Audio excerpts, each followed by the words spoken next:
현대 교회, 제자화를 추구하는 웨이처치를 다녀왔습니다.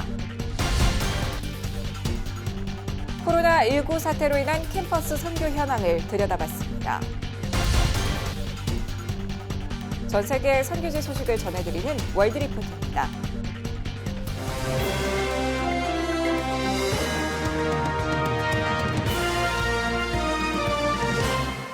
안녕하십니까. 요일별로 깊이 있는 정보들 전해드리고 있는 CGN투데이 섹션 기획보도. 월요일인 오늘은 목회와 신학입니다.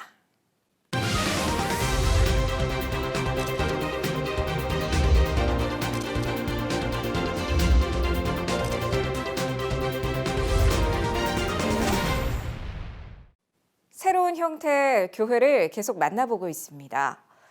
웨이처치는 성도 수보다 내가 몇 명을 제자화했느냐를 중요하게 여기고 있다고 합니다. 사람들은 선교적 교회라고 부르지만 정작 웨이처치의 송준기 목사는 그 또한 과거의 용어지 웨이처치를 설명하는 정확한 표현은 아니라고 말합니다. 어떤 교회인지 궁금해지는데요. 임성근 기자가 가봤습니다. 인천 검암동에 위치한 한 카페. 능숙하게 커피를 내리고 있는 바리스타는 웨이처치의 송준기 목사입니다. 웨이처치의 시작은 9년 전으로 거슬러 올라갑니다. 홍대 인근의 한 카페에서 시작한 웨이처치는 지금 현재 이태원, 수원, 인천 등 11개 지역에서 각각 독립된 예배를 드리고 있습니다. 모이는 장소도 가정집부터 시작해 한의원, 카페 등 자신들이 속한 상황에 맞게 예배를 드리고 있습니다. 흔히 교회를 소개할 때 어느 교단에 속해 있는지 또 어느 지역에 있는지를 명시하는 게 전통교회의 모습이지만 웨이처치는 이런 개념들을 벗어났습니다. 웨이처치의 핵심 키워드를 묻는 질문에 송 목사는 멈춤 없이 예수 그리스도, 제자화, 기도 세 가지를 꼽았습니다. 예수님께 집중해서 살면 저절로 돼요. 모든 방법이 다 선용되고 통용돼요. 근데 거기에 집중을 안 하면 어떤 탁월한 증명된 방법들도 실패하죠. 기도하지 않으면 예수님께 집중할 수도 없고 제자화 모임들을 계속 진행할 수도 없기 때문이죠. 송준기 목사는 웨이처치의 성도수가 정확히 몇 명인지 알지 못합니다. 웨이처치에겐 성도수보다 자신이 몇 세대를 제자화했냐가 중요하기 때문입니다. 단순히 주일 예배를 드린다고 웨이처치의 멤버가 되는 게 아닙니다. 한 사람을 전도해 제자화하고 그가 또 다른 사람을 제자화하는 식으로 3세대가 되면 비로소 웨이처치의 멤버십을 갖게 됩니다. 웨이처치 교인들의 관계가 규정하는 것 같아요. 그러니까 서로가 네가 웨이처치 교인이지 라고 인정하는 사람들이 있는 것 같아요. 웨이처치 멤버십은 이 한 사람이 매일 정해진 기도와 말씀의 현장에 있으면서 예수님 중심으로 사는 사람인가 여기에서 멤버십이 결정이 되는 거죠. 전국에 있는 웨이처치들은 각자 독립적으로 예배를 드리지만 1년에 2차례 부활절과 추수감사절엔 다 함께 모여 연합예배를 드리기도 합니다. 혹자는 교회인지 선교단체인지 구분이 안 간다고 말하기도 하지만 송 목사는 단호히 교회이면서 동시에 선교단체라고 말합니다. 이것은 선교단체인 동시에 교회입니다. 이것은 교회이면서 동시에 선교입니다. 교회에서 선교를 따로 진행하는 게 아니라 교회가 선교로 존재하는 겁니다. 정체성 자체가 선교입니다. 그래서 교회 이퀄 선교라는 모임을 하고 있지요. 다양한 시도를 하는 웨이처치는 유튜브와 SNS도 적극적으로 활용하고 있습니다. 송준기 목사는 시대 변화에 따라 교회의 모습도 변해야 한다고 강조하면서 교회의 기능은 유지하되 형태는 자유로워야 한다고 말했습니다. 그래서 웨이처치에겐 모든 것이 복음 전파와 제자화의 도구입니다.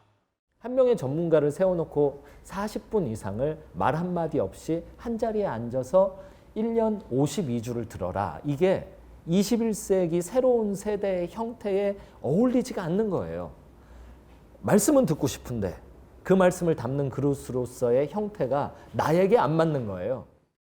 웨이처치가 교회의 새로운 방향을 제시하고 있지만 전통교회를 부인하는 것은 아닙니다. 송 목사는 20세기 교회의 키워드가 관리와 통제였다면 21세기의 키워드는 연결이라면서 21세기를 살아가는 사람들은 더 이상 관리와 통제만으로 살아남기 어렵다는 생각입니다. 역할이 다 달라요. 선교적 교회는 선교적 교회로서의 시대적 사명이 있고 감당해 나가면 돼요. 전통 교회는 또 자기의 사명과 역할이 있어요. 그 형태 안에서 과거의 방법으로 이걸 지속을 해야 합니다. 파격적인 행보를 보이고 있는 탓인지 많은 이들이 송 목사의 신학적 배경을 궁금해하기도 합니다. 그가 한국교회 보수교단 신학교인 총신대학교를 졸업한 것을 알고 나면 놀라기도 합니다. 하지만 송 목사는 총신신학을 배웠기 때문에 오히려 지금의 사역이 가능한 것이라고 말했습니다. 그 신학적 배경을 한마디로 말하라 그러면 개혁주의거든요. 성경을 이 시대에 잘 구현하고 실행을 하려면 그리고 전달을 하려면 가장 시대적인 형태들이 될 수 있도록 이 형태를 계속 업그레이드, 개혁을 해야 된다. 그러다 보니 총신신학을 한 저로서는 누구보다 이 일에 대한 전문가로 선배님들에게 박수 받으면서 이 일을 지속할 수가 있죠. CGN투데이 임성근입니다.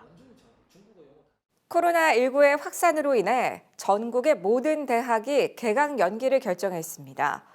신입생이 들어오는 3월은 캠퍼스 선교에 있어 매우 중요한 시기이기 때문에 선교 단체들도 긴장의 끈을 놓지 않고 있다고 하는데요. 각 단체들은 어떤 상황이고 또 어떤 대책들 마련하고 있는지 알아봤습니다. 임성근 기자입니다. 대학가의 개강 시기에 맞춰 신입생 모집에 열을 올리는 캠퍼스 선교단체들도 비상이 걸렸습니다. 3월 한 달은 한 해 농사를 결정짓는 매우 중요한 시기이기 때문입니다. 캠퍼스에서 전도하고 신입생들을 접촉하는데 어려움이 예상이 되고요. 어떻게 보면 사역적으로 지금까지 경험하지 못. 이런 상황 가운데 캠퍼스 선교단체들은 어떤 대응책을 마련하고 있는지 살펴봤습니다. 가장 시급한 건 신입생을 어떻게 만나냐입니다. 개강 자체가 연기됐기 때문에 학교에서 신입생을 만나는 건 거의 불가능한 상황입니다. 학생신앙운동 SFC는 이를 위해 지역교회와의 연대를 통해 신입생들을 접촉하고 있습니다. 또 자체 출판한 책을 파일로 만들어 신입생들에게 배포하며 연락을 지속하고 있습니다.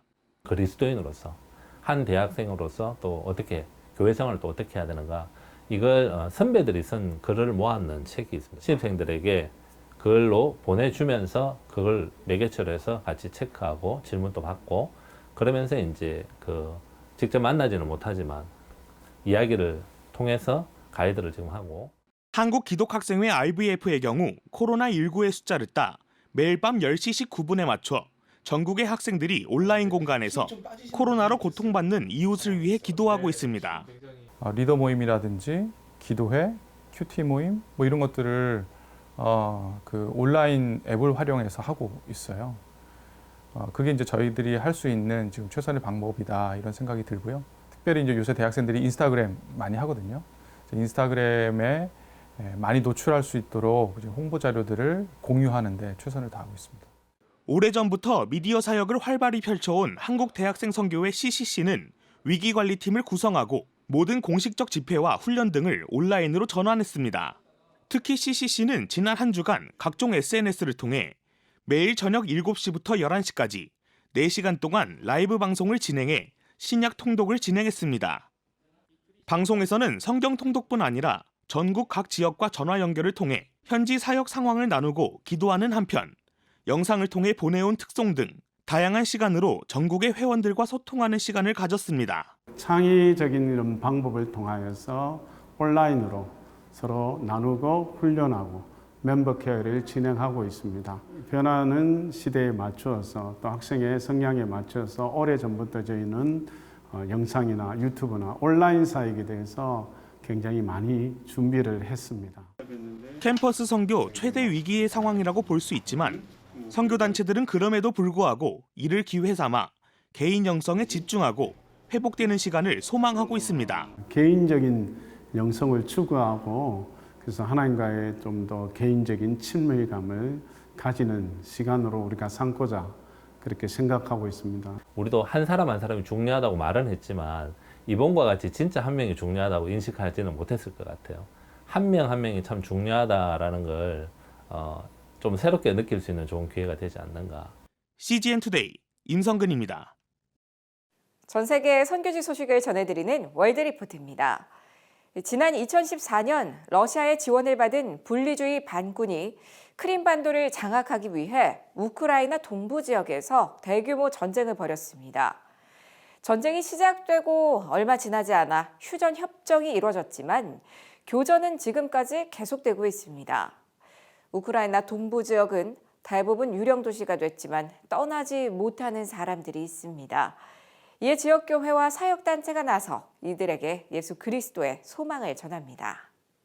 지난 2월 우크라이나 동부 졸로테에서 친러시아 분리주의 반군과 우크라이나 군이 격전을 벌였습니다. 2,300여 차례의 폭격으로 졸로테는 초토화됐습니다. I had just turned around and then there was a boom. I was thrown back to the steps. I was lying down for 20 minutes. 우크라이나 정부는 분리주의 반군이 졸로테에 진입하려 했으나 격퇴했다고 밝혔습니다. We have a powerful army. Provocations happen. The army responded firmly. 졸로테 주변 마을 역시 전쟁으로 큰 피해를 입었습니다. We're in the village of Opytna, which was a vibrant, dynamic community before the war started between Russia and Ukraine. And the front line is basically separating this village in half. 구소련 지역을 섬기는 미션 유라시아가 지역교회와 함께 오피트네에 음식과 물, 생필품을 전달했습니다. 한때 700여 명이 살았던 오피트네에 지금까지 60여 명이 남아 있습니다. 전기, 가스, 수도 공급이 중단된 지 5년이 넘었고 거리의 건물마다 총알 자국만 가득 남아 있습니다. But we know that even here, God is here, and people need to know the hope of God that He brings, the salvation. And so, again, a special privilege to be able to pass out gifts, hand out food, and pray with people, and just share the love of Christ. 미션 유라시아의 라쿠바 회장과 위비가 폭격으로 파괴된 한 아파트를 찾았습니다. 78세의 리다는 이 작은 방에서 아들과 4마리의 고양이와 함께 삽니다. But there is no place to go for me. Куда? There is nobody, I can go to. И там, где наши живут, точно ж такое. Чего туда ехать? And I'm тут уже staying here. 50 I'm just лет. waiting. I lived here for 50 years, and I will stay here. 러시아와 우크라이나의 휴전 협정 이후에도 끊이지 않는 교전에 지금까지 주민 14,000여 명이 목숨을 잃었습니다. 3만여 명이 다쳤고 200만여 명이 집을 잃었습니다. My teenage years and youth were spent here in the towns of eastern Ukraine. I remember how difficult it was for a Christian at that time to share one's faith, and in general for the church to be of influence in Soviet society. The war over the past few years has added even more darkness. 우크라이나인 라쿠바 회장이 이끄는 미션 유라시아는 구소련 지역 국가의 크리스천 청년들을 훈련하는 단체입니다. Our vision at Mission Eurasia is to bring hope to society through young leaders and now bring the gospel to the next generation and to those living through difficult situations like in eastern Ukraine. 미션 유라시아에서 훈련받은 청년 리더십들이 최근 전쟁 지역에 다니며 12만여 명의 아이들에게 선물을 전했습니다. 청년들이 한 교회에 모여 선물을 포장합니다. This is so exciting to see so many young people are working on this project, and this is just one of the packing and distribution locations. 포장을 마치면 팀을 나눠 전쟁 지역으로 흩어집니다. 그리고 선물을 나눠주며 복음을 전합니다. 대부분 복음을 처음 듣습니다. I learned Jesus can help me in many difficult moments and help me not to give up. 선물 상자 안에는 장난감, 학용품, 크리스천 아동 잡지, 성경 이야기책이 들어 있습니다. 크리스천 아동 잡지 뒷면은 QR코드가 부착돼 지역 교회에 대한 정보나 성경 앱을 받을 수 있습니다. The Bible app includes multiple languages in different translations of the Bible, and there's over 200 languages that are in audio as well. 라쿠바 회장은 아이들의 손에 들린 선물 상자가 전쟁 지역의 가정에 예수 그리스도의 사랑을 전하는 기회가 된다고 말했습니다. The boxes symbolize the future with Christ, and when put into the hands of children, they take them home. They and their families will realize that there's hope in God, hope in Jesus. 지금까지 CBN과 함께하는 월드리포트였습니다. 오늘의 단신입니다. 대한예수교장로회 총회 세계선교회가 최근 제3회 선교사 임명식에서 GMS 최초로 탈북민 여성 이한별 씨를 선교사로 임명했습니다. 이 선교사는 2002년 19세의 나이로 탈북해 남한에 정착한 후 안양시청 공무원으로 탈북민 정책 지원 상담 활동을 해왔고 이후 2013년 북한 인권증진센터를 설립해 지금까지 소장으로 활동하고 있습니다. 한국교회 저작권협회가 코로나19 바이러스의 확산을 막기 위해 온라인 예배를 드리는 대구, 부산 지역 교회에 3월 동안 1개월 저작권 멤버십 서비스를 무료로 제공하기로 했습니다. 저작권 사용 허락에 대한 비용은 한국교회 저작권협회에 가입된 여의도 순복음교회, 사랑의 교회, 호산나 교회 등 한국교회 저작권협회 회원교회 회비 중 일부를 통해 충당될 예정입니다. 양산시 기독교총연합회가 지역의 코로나19 확산 저지를 위해 자율방역봉사단을 출범했습니다. 자율방역봉사단은 3월 말까지 양산시에 있는 교회 및 경로당, 지역 아동센터, 길거리 및 골목 등 지역별로 방역을 실시할 예정입니다. 양산시 기독교총연합회 회장 정현철 목사는 양산시 기독교총연합회의 착한 행실을 통해 교회들이 위기 속에서 복음 전파의 큰 기회를 얻었으면 좋겠다고 전했습니다. 매일매일 더 새롭고 알찬 글로컬 선교교육 뉴스 CGN 투데이. 시청해주셔서 고맙습니다.